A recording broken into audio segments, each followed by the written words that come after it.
Cet après-midi, dans une grande épicerie de luxe parisienne, les clients sont invités à un drôle d'exercice. Consommer de l'huile à la cuillère. Elle est douce. Voilà, pour ça je la fais goûter en premier. Vous voulez voir la différence avec une récolte un petit peu plus... Non, moi ça me suffit, merci. Bon, première expérience de dégustation d'huile d'olive à la cuillère. Pierre Julien est le fondateur d'une marque d'huile d'olive produite en Grèce. Une huile de caractère, fabriquée dans les règles de l'art. Reste à la faire connaître. Il y a évidemment quelques connaisseurs. Déjà, au niveau de la consistance et de la couleur, elle est différente. Ouais. C'est les petits oliviers aussi qui sont en haut des montagnes. Ah, j'adore. Ouais. Ça, c'est un vrai goût d'olive. Mais il y a surtout pas mal de novices. Même en épicerie fine, déguster de l'huile à la petite cuillère reste une curiosité. C'est intéressant, mais c'est vrai que l'huile, je fais pas, je ne prends pas la cuillère, je ne prends pas la cuillère. Je mélange avec les salades, là. L'huile à boire, c'est un concept qui a du mal à passer. Voilà. Et vous allez voir, celle-ci est beaucoup plus verte.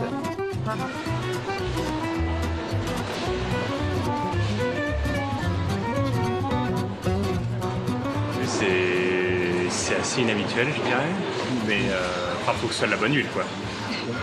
Alors que d'habitude, c'est vraiment pas quelque chose qui va nous marquer particulièrement dans un plat. Là, effectivement, c'est vraiment quelque chose qui ressort, quoi. Bilan, au bout de 3 heures d'initiation, quelques bouteilles vendues, des clients convertis à la dégustation à la cuillère et d'autres moins convaincus par cette pratique. Car l'huile, même d'olive, reste un aliment assez méconnu des Français.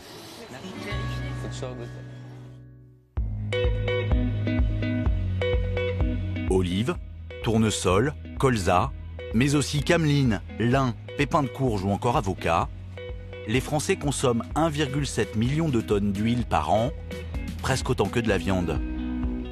Elle est essentielle pour notre santé, mais on l'achète sans vraiment s'en préoccuper. Je prends les marques classiques que je connais, que j'utilise depuis longtemps. Je ne m'attarde pas trop sur la composition. L'huile de tournesol, j'achète une entrée de gamme MDD et ça va très bien. Je ne vais pas chercher bon de ce côté-là, alors que derrière, ce qu'on mange, c'est pas forcément bon. Je ne vais pas me déculpabiliser d'un côté pour culpabiliser de l'autre. C'est ça. Le marché est largement dominé par les industriels et ils ont parfaitement intégré l'argument santé. À lire leurs emballages, leurs produits se parent de toutes les vertus. Allégé, riche en oméga 3 ou 6, source de vitamine E ou D. Dans cette profusion d'étiquettes et d'allégations santé, avec des tarifs variant de 2 à 60 € le litre, comment choisir? Comment sont fabriquées nos huiles? Et y en a-t-il vraiment de meilleurs que d'autres pour la santé?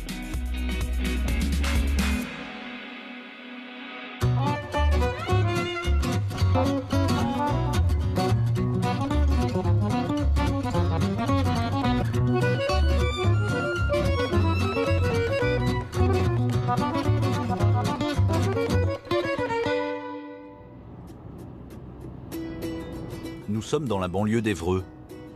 Christelle est une jeune femme accro à la cuisine. Alors quand il est question d'huile, elle recherche avant tout l'originalité. Et elle fait très attention à ce qu'elle achète.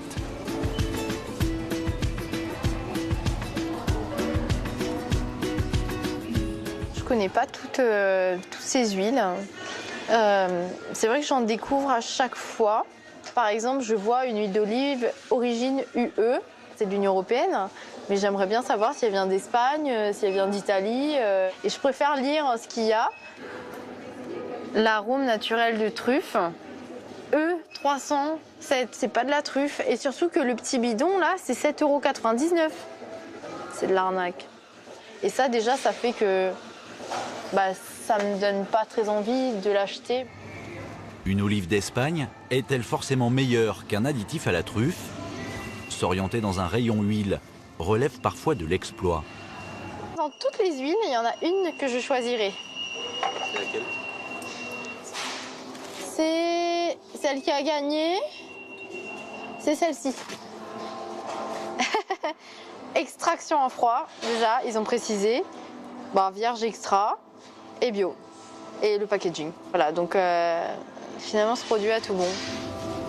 Le produit clairement étiqueté rassure Christelle. Un seul détail bloque. 8,99. Elle n'est pas donnée, hein. Elle va rester ici bien gentiment. C'est souvent le problème avec les huiles. Les prix ont tendance à flamber. Pas de nouvel achat aujourd'hui pour Christelle. La jeune femme de toute façon a déjà pas mal de bouteilles à la maison. Huile de coco, de colza, d'olive, de pépins de raisin, de homard, de sésame grillé, d'argan, de pistache, de noisettes et de noix. La majorité des Français n'a que 2 ou 3 huiles dans ses placards.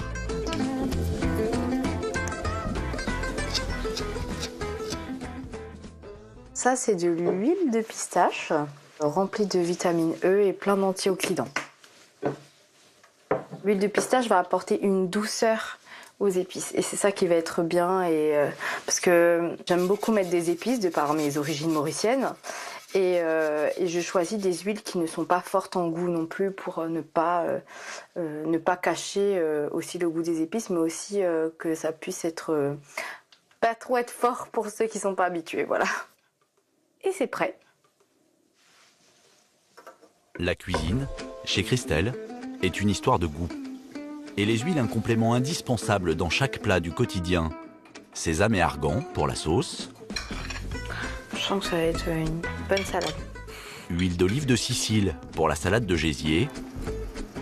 D'Espagne pour les croûtons. De colza pour la friture.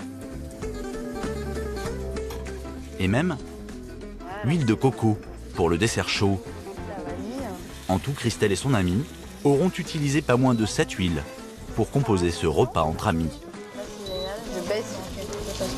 Ça me donne trop faim. C'est vrai qu'on a, sur les assaisonnements, on a un peu la main lourde, mais c'est jamais trop. Voilà. Côté goût, la cuisine de Christelle séduit à coup sûr ses invités.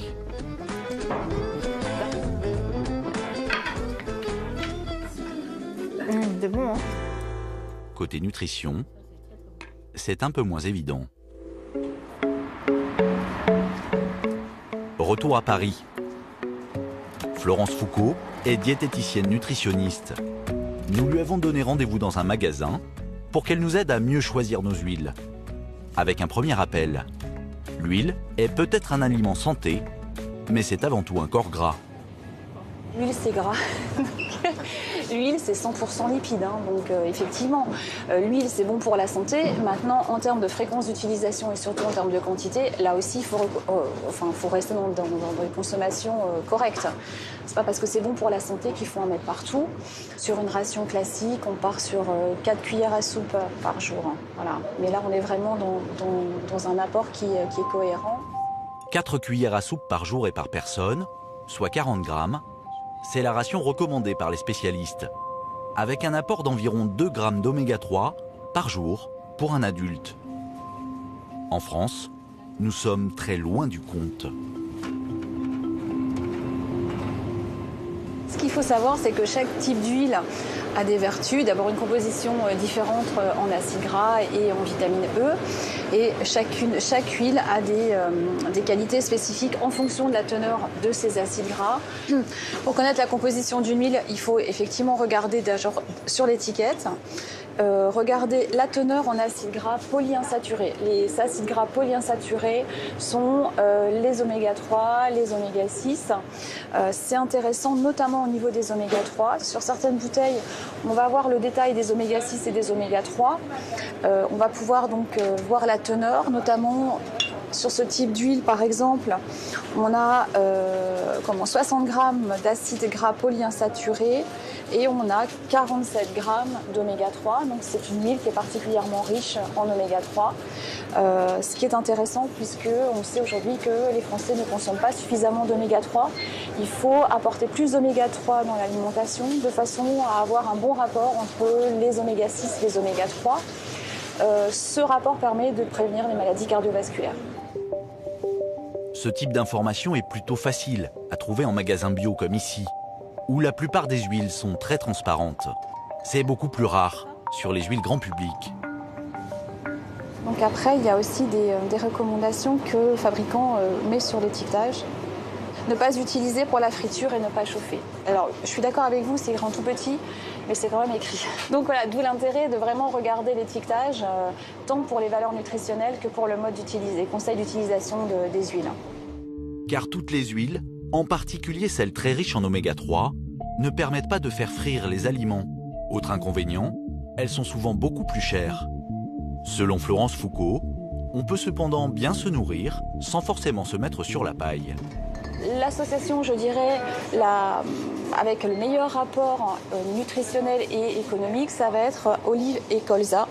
On a une association qui permet de se rapprocher des recommandations, tant en apport en oméga 6, oméga 9 et oméga 3. Et puis il va y avoir aussi le critère gustatif. Il faut savoir que l'huile balsam grillé, par exemple, a un goût particulier.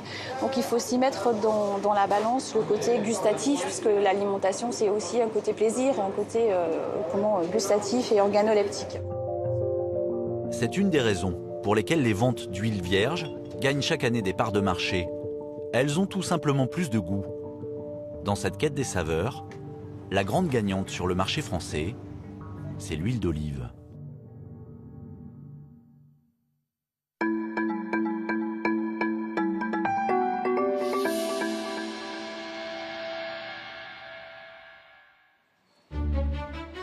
Ce retour au goût, certains l'ont parfaitement anticipé. Laurent Trégaro est le responsable d'une épicerie fine. C'est lui qui décide qui posera ses produits dans les étagères. Et l'un des rayons les plus efficaces de son magasin, c'est celui des huiles. À 80% des huiles d'olive. On a commencé à faire des caves à huile d'olive, nous, il y a presque au moins 15 ans aujourd'hui. Donc on a fait une sélection d'huile d'olive et française et étrangère qui permet aux gens de trouver son bonheur dans cet assortiment. Et depuis que j'ai commencé dans l'alimentaire et dans l'alimentaire de luxe, l'explosion de la consommation d'huile d'olive est énorme. On est passé de 5 références à 70 références d'huile d'olive, selon les moments, voilà, on va rentrer dans une période où on va élargir un petit peu là, étoffer un petit peu pour faire découvrir d'autres choses. Oui, c'est vraiment un rayon leader sur les huiles. L'huile d'olive, c'est l'or vert. Chaque année, de nouveaux producteurs apparaissent sur le marché. Ce matin, Laurent doit justement évaluer de nouveaux candidats pour son rayon huile. Des propositions, il en reçoit quasiment chaque semaine. Comme d'habitude, il a réuni autour de lui toute une équipe. Ouais. Allez, on y va. Là, on est plutôt Haute-Provence, là, on est plutôt Aix-en-Provence, et là, on est plutôt Avignon, Lisse-la-Sorgue, etc. Donc ça, c'est notre référent. Donc c'est quelque chose... Voilà, c'est un fruité vert. Moi, personnellement, c'est superbe. Il y a l'été qui arrive, là. Il faut bien qu'on pense à ce que nos consommateurs vont réclamer. Je pense qu'ils ont besoin de quelque chose qui va bien sur les salades. Et puis en termes de qualité, quand même, si on peut vérifier quand même s'il y en a une qui est un peu supérieure à l'autre. Car toutes les huiles d'olive ne se valent pas. En la matière, il y a des grands crus. Voilà, ils font des mouillettes. C'est vraiment quotidien. Par contre, celle-là, si tu cherches... Toi, tu la mets dans ta cuisine, quoi. Ouais, tout à fait. Celle-là, tu t'en serviras tous les jours, tu t'en lasseras jamais. Après, celle-ci, c'est plus pointu. Un peu plus exceptionnel. Donc là, on tient un truc pas mal, là. L'un des deux producteurs est parvenu à attirer l'attention de Laurent. Restera à parler tarifs et quantité. Notre dégustation va nous permettre aussi de dire est-ce qu'on mise un peu plus là-dessus, parce que là on sait que c'est une petite production, là on sait que derrière il y a quand même un grand château, un grand domaine, voilà. Là c'est au petit aussi, donc voilà. L'entrée d'une référence par le prix n'est pas intéressant, parce que du coup automatiquement il y a une histoire de rentabilité et forcément pas obligatoirement de qualité. Là en l'occurrence ils ont voulu faire un produit de qualité, après on va voir ce qu'ils mettent devant au niveau tarif. Exactement. surprise, mais d'un autre côté, on est prêt à défendre ce genre de produit. On vous propose parfois de très mauvais produits? Pas très mauvais, mais moins bon, oui, ça arrive.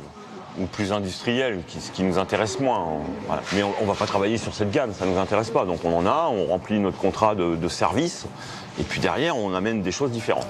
C'est Alexis Mougnon. En France, la consommation d'huile d'olive a doublé en 15 ans. Elle est largement dominée par les marques de distributeurs ou d'agro-industriels comme Puget, Carapelli ou Maille. Dans cette bataille, les petits doivent se distinguer par le goût pour faire leur place. L'une des très belles histoires du moment, c'est celle d'une petite huile d'olive grecque. Produite de manière traditionnelle depuis 1830 dans les montagnes du Kalamata, elle n'avait jusque-là jamais franchi les frontières du pays. Jusqu'à ce que l'engouement pour l'huile d'olive ne donne des idées aux enfants de la famille. Il y a 5 ans, ils reprennent l'exploitation familiale et décident d'en faire un grand cru. Un sens du détail qui s'étend aussi à leur communication, en témoignent ces images particulièrement soignées. Justement, nous retrouvons Pierre-Julien Chandios, le jeune patron franco-grec de la petite marque. Son huile est déjà vendue dans une centaine d'épiceries fines, mais il a surtout eu une idée de génie pour promouvoir sa production. Je range juste en zeste, s'il te plaît. Oui.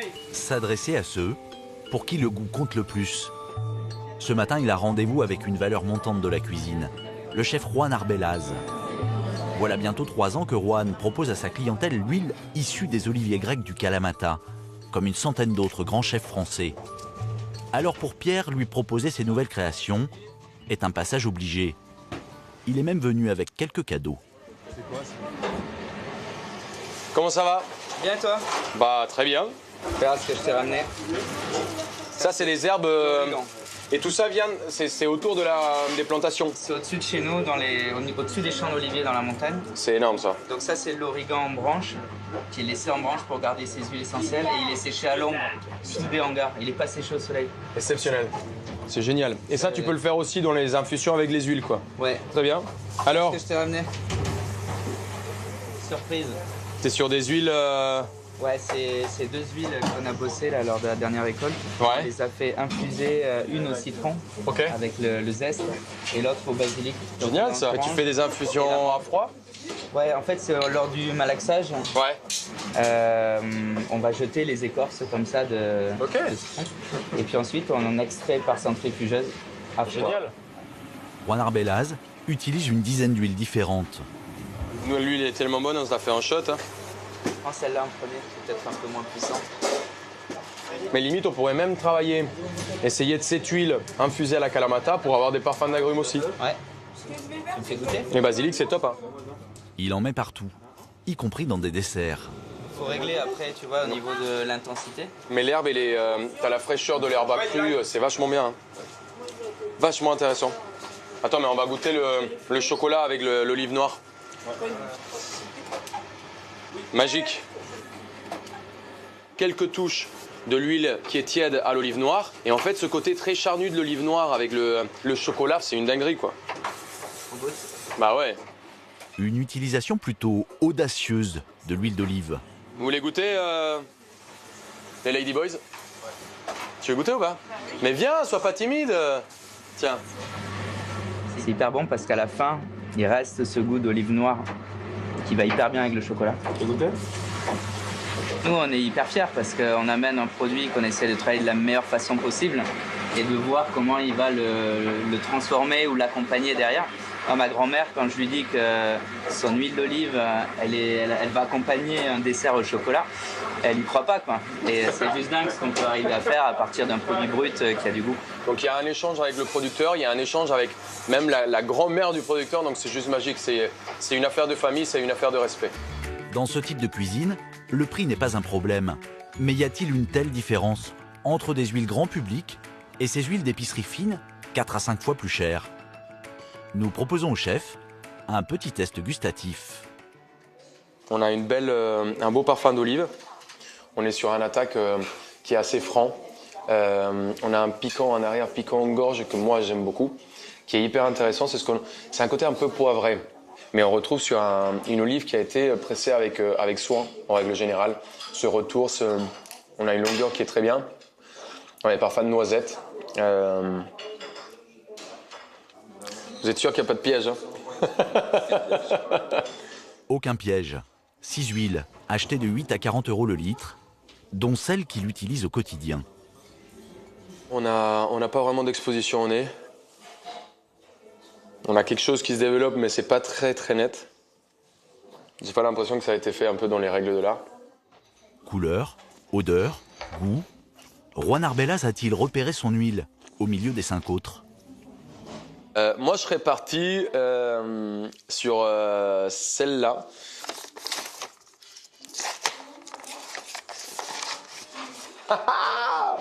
Hey, à l'aveugle, c'est la bouteille qu'on utilise aujourd'hui en cuisine. Le jeune chef est soulagé. Sur les 5 autres, sans surprise, le goût est en accord avec le prix des bouteilles. C'est une huile de grande surface, mais qui est correctement faite. C'est ça qui est intéressant. Quant au leader des ventes en France, ils finissent très loin au palmarès du goût. On est sur une huile d'appellation italienne. On a l'impression que c'est italien, mais c'est un groupe espagnol qui achète des olives un peu partout et qui font ça rapidement, quoi. Juan Arbelaz ne mâche pas ses mots. Ça, comme on l'avait dit, c'est une huile qui peut servir de cuisson ou pas plus que ça. Une huile qui est cueillie, il y avait même des notes d'olive en surmaturité ou abîmée. Et on est sur quelque chose qui est pas très bon. Reste la marque de distributeur, Bonne Dernière. Donc là, on est sur... D'accord, ça, je l'avais jamais vu. C'est une huile d'olive d'une marque de grande surface. C'est pas une huile qui est de bonne qualité. C'était même désagréable à la dégustation. Une énorme amertume non contrôlée qui peut être due au fait qu'on presse même avec le noyau, des fois. C'est des huiles, quoi. C'est juste de l'huile, c'est la matière grasse pour avoir de la matière grasse que je déconseille énormément. Aujourd'hui, on a peur de mettre peut-être 2 ou 3 € de plus dans une huile d'olive, mais on est en train d'économiser peut-être 200 ou 300 € par mois de maladies ou de pharmacie. Donc les pharmaceutiques et les médecins vont pas m'aimer, mais c'est pas très grave. Moi, je me soigne aujourd'hui avant d'être malade, et c'est en consommant de bons produits, en achetant les choses qui doivent être achetées et en consommant des produits qui sont faits avec de respect. Le chef exagère peut-être un peu, mais dans une bouteille d'huile, le choix de la matière première et surtout la méthode de fabrication conditionne non seulement le goût, mais aussi la qualité nutritionnelle du produit. D'autant que l'olive est un fruit plutôt facile à presser. C'est plus compliqué pour les autres huiles, fabriquées à partir de graines. Comme la plus vendue, l'huile de tournesol, une bouteille sur 3 achetée en France. Nous avons voulu comprendre comment ces huiles, dites raffinées, sont fabriquées.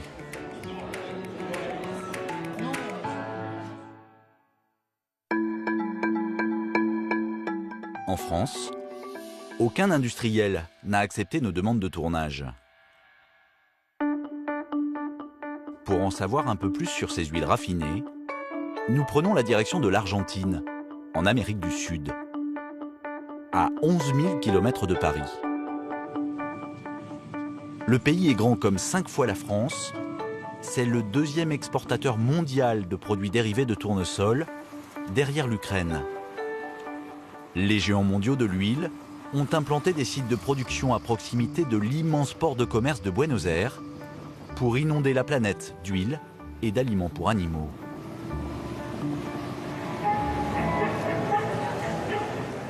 Dans l'hémisphère sud, c'est la fin de l'été.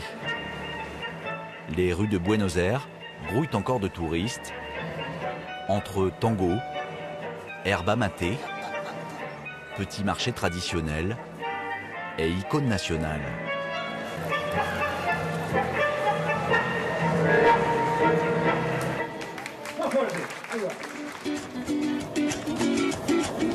Loin de la douceur porteña, à 400 km vers l'ouest, la récolte bat son plein. Sur la route, un interminable balai de camions fait la navette entre les champs de tournesol et les huileries. Pour comprendre de quoi sont faites nos huiles, Nous avons rendez-vous à 6 heures de voiture, dans la province de Carlos Casares. C'est l'un des berceaux de la production de tournesol, à l'orée des plaines immenses de la Pampa argentine. Ici, la majorité des champs est exploitée par une coopérative, Thomas, pour laquelle Juan Pablo Yaquinta produit une espèce de tournesol génétiquement modifié depuis 12 ans. La zone cultivée en tournesol va de Carlos Casares jusqu'à l'ouest et de Casares au sud. À l'ouest, il y a la Pampa et au sud, il y a la zone de Bolivar, Etapalqueo et La Varia. Ici, à Casares, il y a toujours eu du tournesol. C'est un des endroits où se sont installés les premiers cultivateurs. Il y a même la fête nationale du tournesol ici à Casares. Une zone immense, 1,5 fois l'Île-de-France. Cet après-midi, Juan Pablo arpente un de ses nombreux lots de tournesol. Ce qu'on va voir maintenant, c'est l'état des tournesols, comment ils sont, pour voir si on peut faire la récolte. Dans cette immensité agricole, le plus compliqué est finalement d'arriver jusqu'au champ. Attends, faut voir comment on y accède là. Je crois que c'est par là, mais il faut repasser par ici. Si l'Argentine est devenue un tel géant des céréales et des oléagineux, c'est à cause de ses surfaces immenses et de son climat propice. Mais aussi parce que le pays a ouvert grand la porte aux espèces génétiquement modifiées il y a déjà plus de 20 ans. Dans son champ, Juan Pablo n'en fait pas mystère. Le tournesol à point est loin de l'image d'Épinal vendue sur les bouteilles.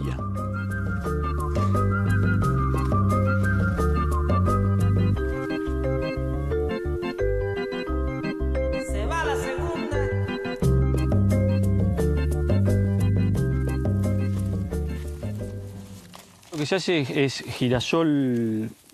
ce qu'on a, c'est un tournesol commun qui va servir aux huileries. Le seul qui s'est développé et qu'on cultive, nous, c'est un tournesol spécial, le tournesol oléicole. Il a des capacités spéciales qui permettent de faire la récolte sans difficulté, comme ici, sans maladie. En fait, on avait beaucoup de gros problèmes de maladies sur les parcelles.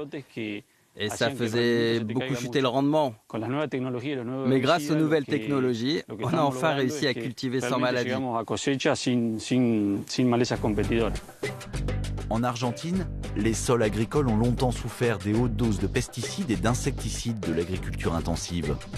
Jusqu'à ce que la révolution technologique, portée par les géants privés de la semence comme Monsanto ou Syngenta, leur livre des plantes génétiquement modifiées, plus résistantes aux maladies et aux pesticides, et surtout plus productives. Regardez, dans la graine de tournesol, on extrait l'huile. Et tout le reste s'utilise pour l'alimentation animale. La graine est plus noire, plus petite, et avec un peu de stries. C'est une façon de les différencier parce que toutes les plantes se ressemblent plus ou moins. Un champ comme celui-ci peut donner de 2500 à 3000 kg par hectare. Un rendement moyen jusqu'à 20% supérieur au meilleur rendement des cultivateurs français. On a des plantes très sèches et d'autres un peu plus vertes qui tombent un peu. Et finalement, c'est comme ça que c'est le mieux pour la récolte. Des champs comme celui-ci, Juan Pablo en gère des dizaines autour de Carlos Casares. C'est sa coopérative Thomas qui le salarie pour cela. Malgré l'inflation galopante que subit l'Argentine ces dernières années, il vit très bien de son métier. Il gagne environ 2500 € par mois, presque 10 fois plus que le salaire moyen.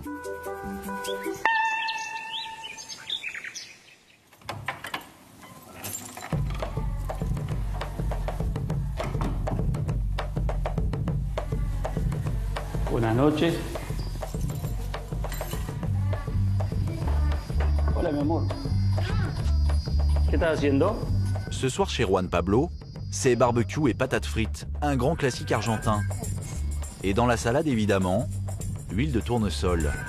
Vamos a la mesa, chicos. Ya está la comida. Un dîner en famille, avant un périple plus au sud. Demain, pour la moisson, dans un autre de ses champs, du côté de Bolivar.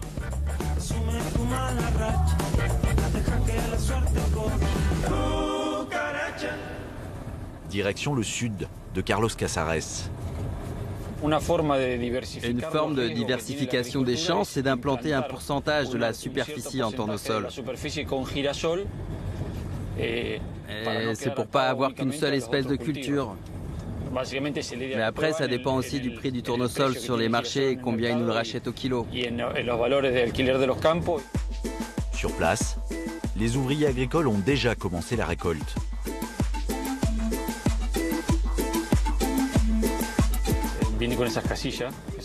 Et ils vivent ici dans des petites cabanes. Et pendant toute la récolte, ils dorment dans les champs, sur place. Tant que la récolte n'est pas finie, ils ne rentrent pas chez eux.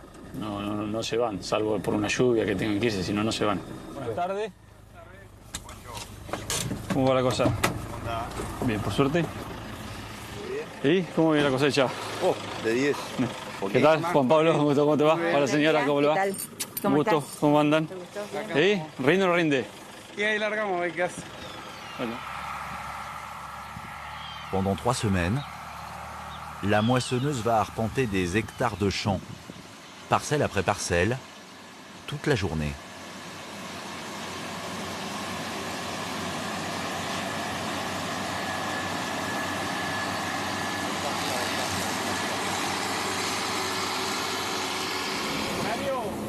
On commence dès que possible le matin, jusqu'au plus tard possible. De 11h à 11h du soir, parfois 1h du matin. Mais Juan Pablo a beau parfaitement connaître ses champs, comme la plupart des producteurs ici, il ignore totalement ce que vont devenir ces graines. Elles feront de l'huile, c'est à peu près tout ce qu'il sait, pour les géants mondiaux de l'huile comestible.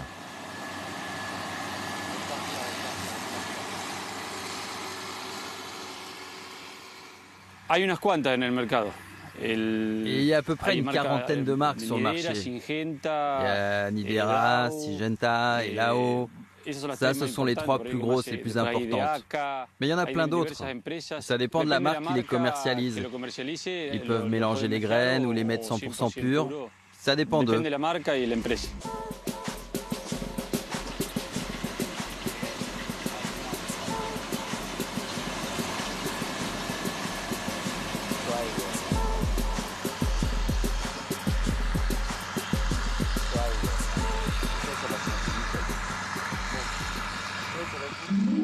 Peu importe d'où elles viennent, les graines de Juan Pablo et d'autres agriculteurs vont être mélangées dans ces immenses silos.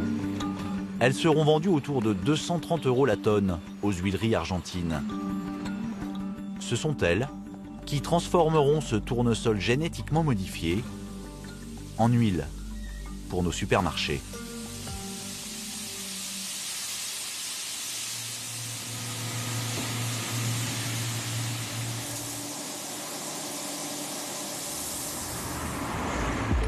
Un de ces géants de l'huile a accepté de nous recevoir. Nidera, c'est 17 milliards de dollars de chiffre d'affaires dans le monde. De l'huile à la graine, des pesticides au commerce des matières premières. Un poids lourd de l'agroalimentaire. L'entreprise a accepté de nous montrer une partie du processus de transformation, la plus propre. Impossible de filmer le pressage, car pour tirer le maximum d'huile de leurs graines, les industriels utilisent une méthode qui a mauvaise réputation. Elles sont chauffées et mélangées à un solvant, l'hexane, un dérivé peu coûteux du pétrole, neurotoxique. Voici l'huile brute, telle qu'elle sort de ce traitement chimique. Fernando est ingénieur pour Nidera, responsable du raffinage. Pour pouvoir la vendre dans les grandes surfaces, il doit éliminer les restes d'hexane, de moisissures créées pendant le stockage, et de produits phytosanitaires. Là, pour l'instant, L'huile brute va aller dans des containers. Ensuite, elle sera soumise au processus de raffinage, puis on l'enverra dans des containers d'embouteillage. Enfin, elle sera mise en bouteille et vendue. Il va donc nettoyer l'huile. À partir de cette étape, nous n'en verrons plus une goutte. D'immenses cuves hermétiques, des kilomètres de tuyaux. Et si l'huile n'est plus accessible jusqu'à sa mise en bouteille, c'est peut-être à cause de la présence sur le site de ces cuves de produits toxiques, plutôt inquiétantes.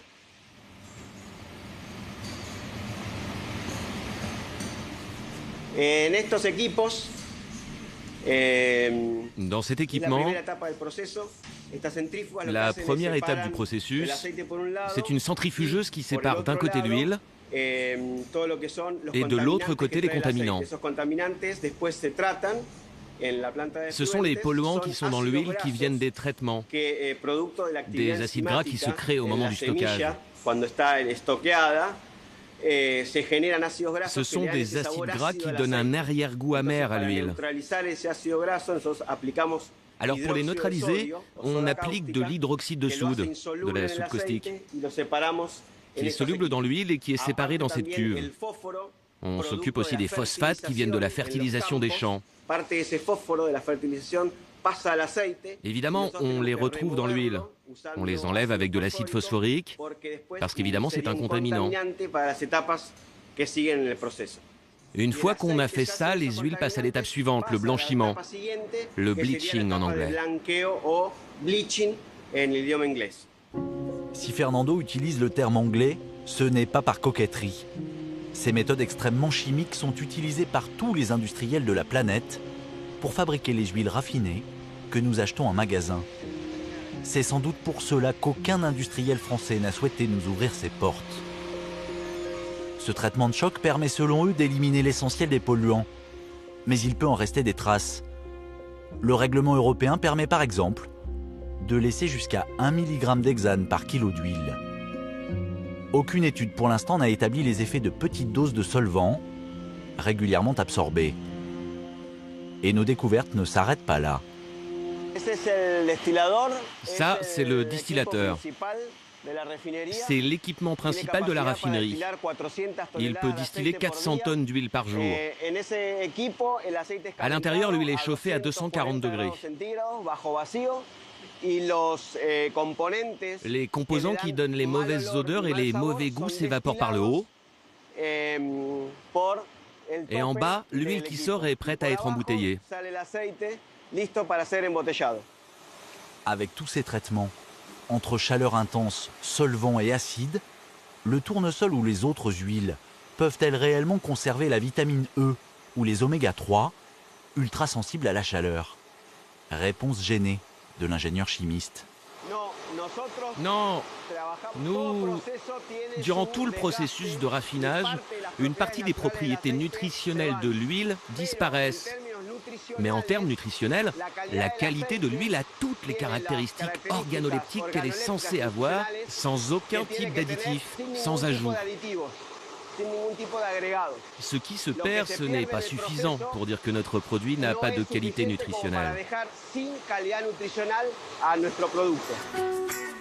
Ces huiles sans odeur, sans goût et sans couleur, tirées de semences OGM produites par l'agriculture intensive, n'ont plus grand-chose de végétal.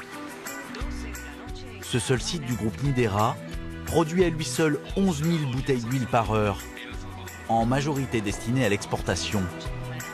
Ces huiles raffinées, tout comme celles fabriquées par les grands groupes français, vont finir dans les rayons de nos magasins, dans nos fritures, nos plats cuisinés industriels, vinaigrettes et mayonnaise. On les retrouve partout.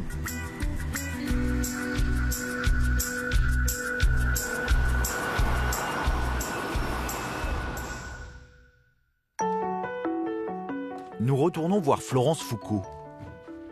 Que pense-t-elle de ce traitement de choc?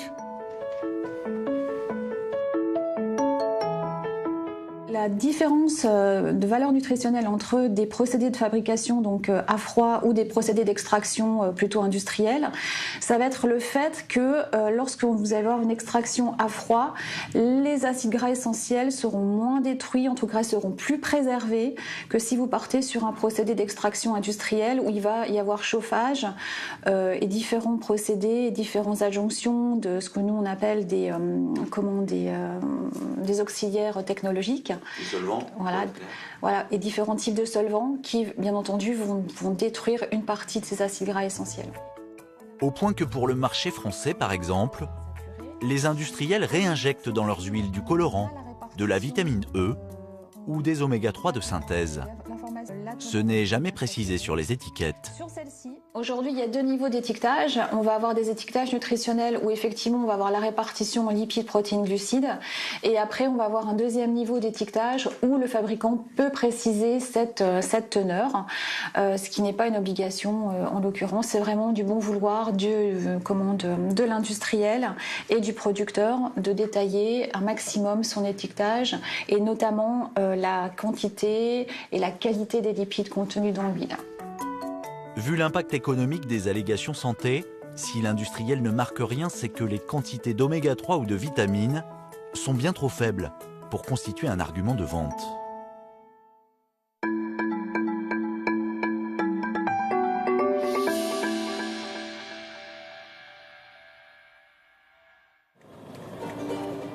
Pour toutes ces raisons, ils sont de plus en plus nombreux à avoir décidé de produire différemment.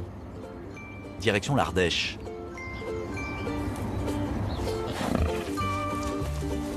Patrick Roustan, lui aussi, cultive du tournesol. Petit, il jouait déjà dans les champs de son père. Une fois agriculteur à son tour, il a pris le virage du bio. Désormais, il vit sur 17 hectares en polyculture, où il produit aussi bien du tournesol que du blé, de l'olive ou du miel. On stocke ici, là, donc les graines, c'est des graines de tournesol qui ont été triées suffisamment pour qu'on puisse les mettre dans la presse et en extraire l'huile. C'est la variété Corallia là, qu'on fait, qui est une variété rustique, qui est bien adaptée à la culture en bio dans les zones un peu précoces comme chez nous ici dans le sud. Le choix d'une variété rustique sans OGM ni pesticides fait clairement chuter les rendements. Les rendements en bio, bien sûr, sont plus faibles. On va perdre environ 20 à 25% de rendement par rapport à des cultures classiques. 1,5 tonne à l'hectare pour Patrick, contre plus de 2 tonnes pour l'agriculture conventionnelle et presque 3 pour les Argentins, grâce aux OGM. Donc ici, on se trouve dans la salle où on effectue le pressurage du tournesol. Donc on a la presse à tournesol, le filtre, ici, pour filtrer. Et ensuite, on a plusieurs petites cuves pour stocker l'huile. Et c'est aussi simple que cela. Cette huile se garde évidemment moins longtemps qu'une huile industrielle, mais pour Patrick, elle n'a rien de comparable. C'est bien sûr une huile bio qui a été pressée à froid et qui n'a pas été ni désaromatisée, ni décolorée, ni quoi que ce soit. Elle a gardé tous ses arômes, tout son goût et toutes ses propriétés. Donc c'est un produit qui respecte à la fois la nature, les cultures, qui respecte aussi notre sol. On peut constater que ça ressemble bien au tournesol quand il est en fleurs, c'est la couleur des pétales. Et c'est un parfum bien particulier. Et tous ceux qui ont eu l'occasion de longer des champs de tournesol retrouveront cet arôme qui est bien spécifique à la fleur de tournesol. Évidemment, difficile de comparer la très petite entreprise de Patrick avec les géants mondiaux de l'huile. Pourtant, il n'y a pas que de petits producteurs bio qui produisent sans solvant. Les graines bio que Patrick récolte, à 80%, sont vendues à une très grosse PME, à quelques kilomètres de là.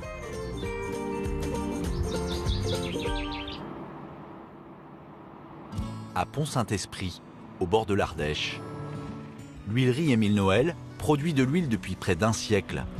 C'est l'un des tout premiers producteurs français à avoir industrialisé le pressage de petites huiles.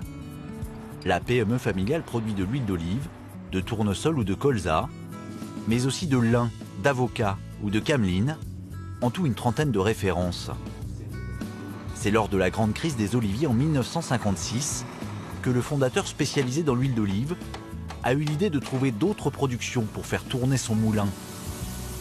Alors évidemment, la production n'a qu'un lointain rapport avec les méthodes des groupes agro-industriels, à commencer par le prix d'achat des matières premières, 2 à 3 fois plus élevé dans le bio.